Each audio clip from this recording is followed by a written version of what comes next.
আসসালামু আলাইকুম এভরিওয়ান। আশা করি আপনারা সবাই ভালো আছেন। গতকাল বৃষ্টি পড়ায় ওয়েদার অনেকটা ঠান্ডা ছিল, তাই রাতের বেলা আম্মু আলু দিয়ে গরুর কলিজা ও মাংস ভুনা করেছিল। সেই সাথে ছিল মজাদার খিচুড়ি। আপনাদের সাথে আজকে এই দুইটারই রেসিপি শেয়ার করব। আশা করি আপনাদের খুব ভালো লাগবে। তাহলে রেসিপিটি শুরু করা যাক। প্রথমে গরুর মাংস ও কলিজা রান্না করা হচ্ছে।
দেখুন মাংসের কালারটা কি সুন্দর এসেছে।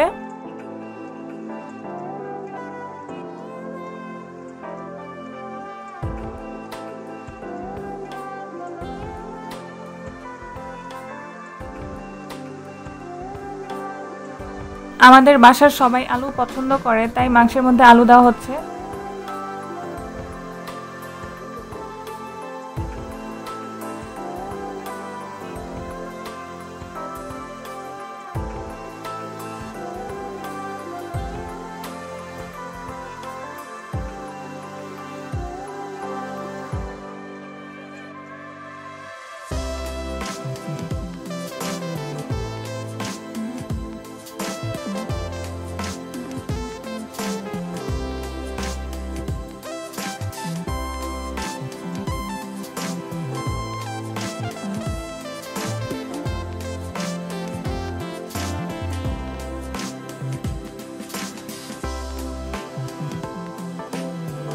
খিচুড়ির সাথে মাংসের ঝোল খেতে অনেক মজা লাগে, তাই ঝোল অনেকটা কম শুকিয়ে নেওয়া হয়েছে।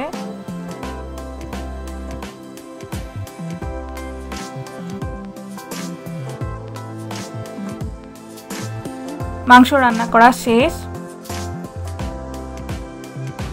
এখন খিচুড়ি রান্নার প্রিপারেশনে চলে যাব।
দেখুন খিচুড়ি কি সুন্দর কালার এসেছে। খিচুড়ি রান্না করাও শেষ। এই ঠান্ডা ওয়েদারে খিচুড়ি আর গরুর মাংস খেতে কিন্তু অনেক মজা লাগে।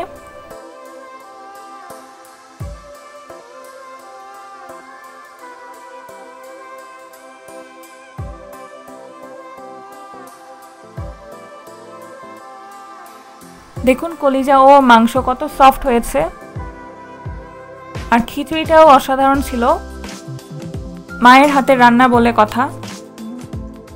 আজ তাহলে এ পর্যন্তই। ভিডিওটি ভালো লাগলে চ্যানেলটিকে সাবস্ক্রাইব করবেন এবং ফেসবুক পেজে একটি ফলো দিতে ভুলবেন না। আল্লাহ হাফেজ।